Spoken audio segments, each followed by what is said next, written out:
Saudações, eu sou Ari. Hoje quero compartilhar algo que realmente me dói muito, não só como judeu que vive aqui em Israel, mas também como colombiano. Nesses dias, o presidente da minha pátria, a Colômbia, Gustavo Petro, voltou a aprontar das suas na Organização das Nações Unidas, com declarações que não são apenas incendiárias, mas que, na verdade, envergonham aqueles que vêm deste país e sabem que suas palavras não representam a voz da maioria dos colombianos. Em seu discurso, Petro chegou ao extremo de convidar os exércitos do mundo a libertar a Palestina, mencionando inclusive que chegou a hora da espada. E aqui eu me retiro e falarei na Colômbia para abrir a lista de voluntários colombianos e colombianas que queiram ir lutar pela libertação da Palestina. E se couber ao presidente da República da Colômbia ir para esse combate. Não me assusta, já estive em outros. Então eu vou. Mas vamos pensar um momento no que significa um presidente dizer isso. Quando ele fala em unir os exércitos, ele está incluindo o do próprio país dele? Será que Petro pretende colocar o exército colombiano à disposição dessa causa? Você consegue imaginar os soldados da Colômbia lutando lado a lado com os terroristas do Hamas contra o exército de Israel em Gaza? O simples fato de sugerir algo assim já é gravíssimo, porque não são palavras soltas. É a voz de um chefe de Estado que, com sua autoridade, dá legitimidade a um discurso de ódio e de guerra. Apenas volte à Colômbia. Vou abrir inscrições para voluntários e voluntárias com experiência militar colombiana, que não é qualquer uma. Lutamos durante séculos nas montanhas contra espanhóis, contra invasores entre nós mesmos para mudar o mundo e às vezes para não deixá-lo mudar. Obrigado. Mas essa experiência colombiana deve ser colocada a serviço do povo da Palestina hoje, porque é colocar-se a serviço do povo da humanidade. E não parou por aí. Também acusou o presidente Donald Trump de ser cúmplice de genocídio e até incentivou os soldados americanos a desobedecer ordens se fosse para atacar civis. Imagine o nível de irresponsabilidade dessas palavras. Trump não só deixa que caiam mísseis sobre os jovens no Caribe, não só prende e algema migrantes, mas também permite que lancem mísseis contra crianças, jovens, mulheres e idosos. Em Gaza, ele se torna cúmplice do genocídio, porque é genocídio e é preciso gritar isso uma e outra vez. Este recinto é testemunha muda e cúmplice de um genocídio no mundo de hoje. Quando achávamos que era algo exclusivo de Hitler, Trump não fala de democracia, não fala de crise climática, não fala de vida, só ameaça e mata e deixa matar dezenas de milhares. O resultado foi imediato. Os Estados Unidos revogaram o visto de Petro. E isso não é pouca coisa. Não se trata de um capricho político, mas sim de uma reação ao discurso de um chefe de Estado que, em vez de representar sua nação com dignidade, se transforma em um agitador que coloca em risco não só as relações internacionais, mas também a segurança de comunidades inteiras. E digo isso com toda clareza. Como colombiano, ouvir esse senhor falar desse jeito é uma vergonha. A Colômbia sempre teve uma relação histórica e próxima com Israel, com cooperação na agricultura, na defesa e na tecnologia. Muito relevante, dado o que a Colômbia enfrentou em segurança. Dois povos que se respeitaram e cresceram juntos. Mas com Petro no poder, essa relação foi brutalmente rompida, algo que nunca tinha sido visto antes.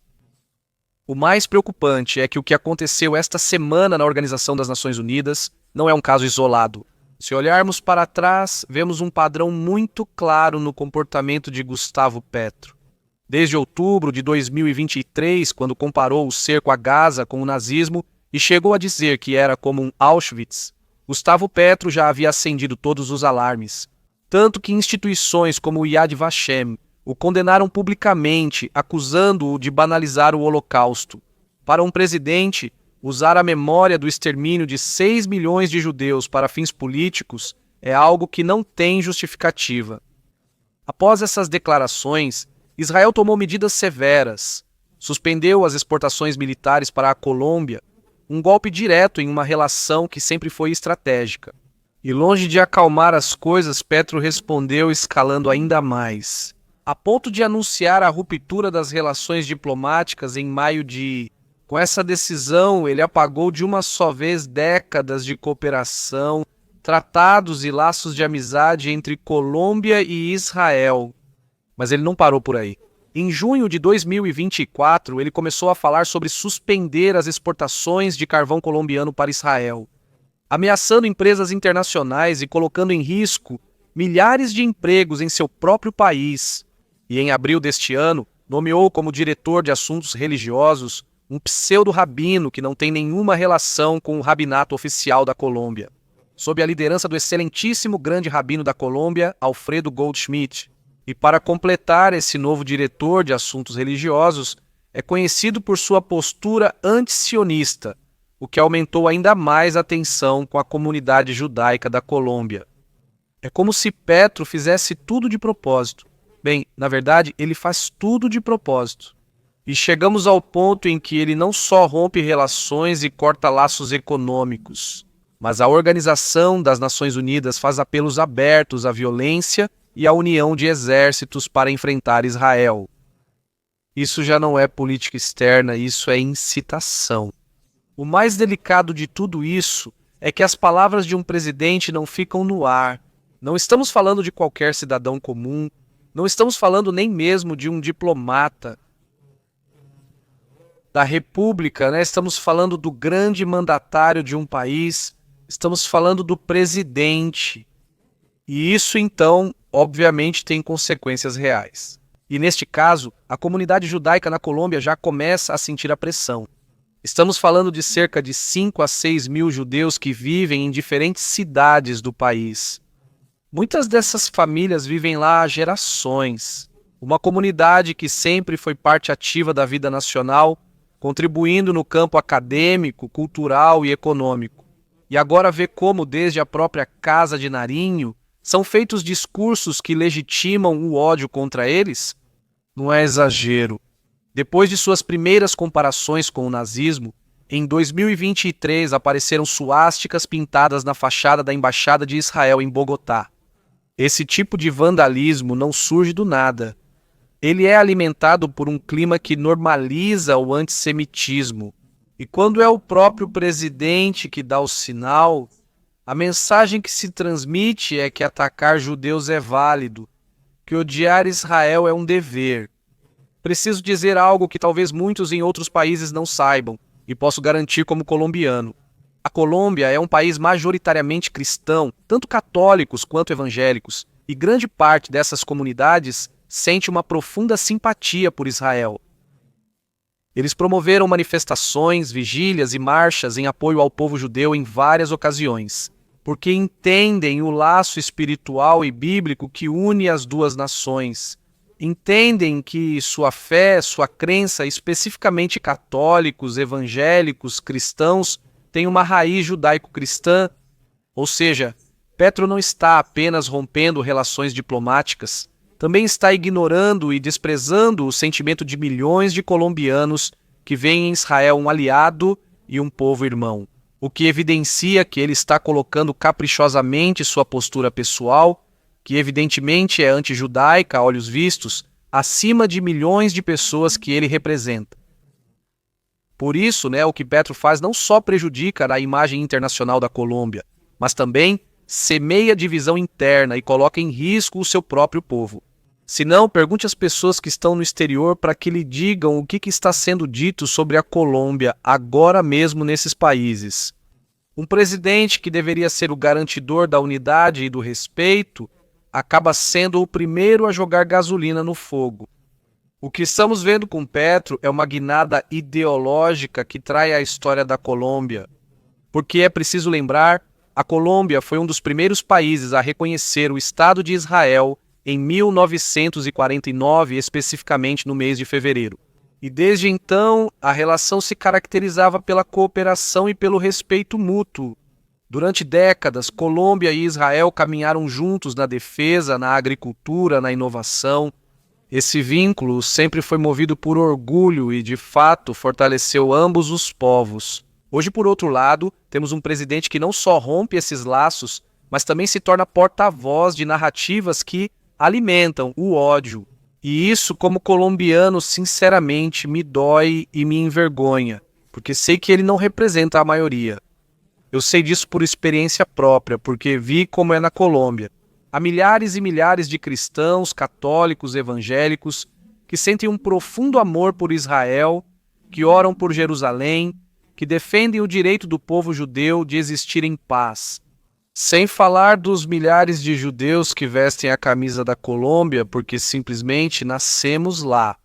Por isso, o que Petro faz não é apenas uma questão de política externa, é uma fratura de valores. Enquanto isso, ele brinca de ser líder revolucionário com discursos inflamados na Organização das Nações Unidas, mas o que realmente está fazendo é isolar a Colômbia, enfraquecer suas alianças e, o mais grave, expor seus próprios cidadãos judeus ao risco de serem alvo de ataques por parte daqueles que se alimentam desse ódio que ele está incitando. A pergunta é: o que a Colômbia ganha com isso? O que Petro busca com isso para a Colômbia? Para os interesses da Colômbia, de que adianta perder aliados históricos e abrir as portas para mais antissemitismo? A verdade é que as palavras de Petro não constroem absolutamente nada, só servem para destruir.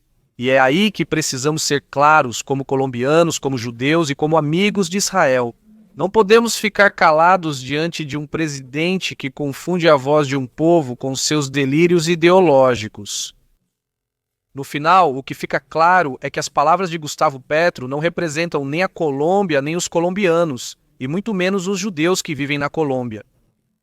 Expressam sua agenda e ideologia pessoal, e um desprezo pela história de amizade entre duas nações que sempre caminharam juntas. Como judeu colombiano, digo isso com dor, sinto vergonha de que quem ocupa a presidência fale em nome do país com um discurso que só gera ódio, mas ao mesmo tempo tenho a certeza de que milhões de colombianos não pensam como ele, que valorizam Israel e que sabem distinguir entre justiça e manipulação política. Na verdade, talvez você que está me assistindo agora mesmo seja um desses milhões de colombianos que apoiam Israel. E eu te convido a deixar seu comentário, a torná-lo visível, porque a voz do povo pesa muito mais do que os delírios de um presidente.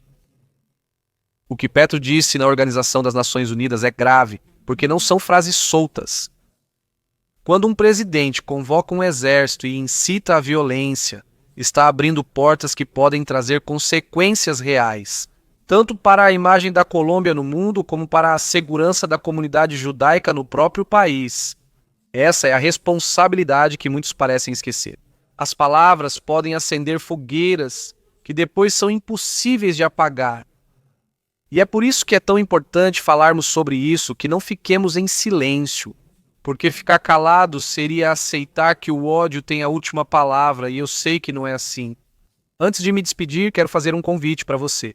Vi nos comentários que alguns me dizem que não conseguiram se inscrever no canal, porque não conseguem ou não encontram o botão de inscrever-se.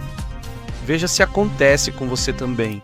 Confira se está inscrito e com o sininho ativado. Lembre-se que também estão disponíveis as assinaturas que dão acesso ao grupo privado de notícias pelo WhatsApp. Compartilhamos informações exclusivas de Israel e do que ocorre na região e no mundo sobre o país. Não vá embora sem deixar seu like. Nos vemos.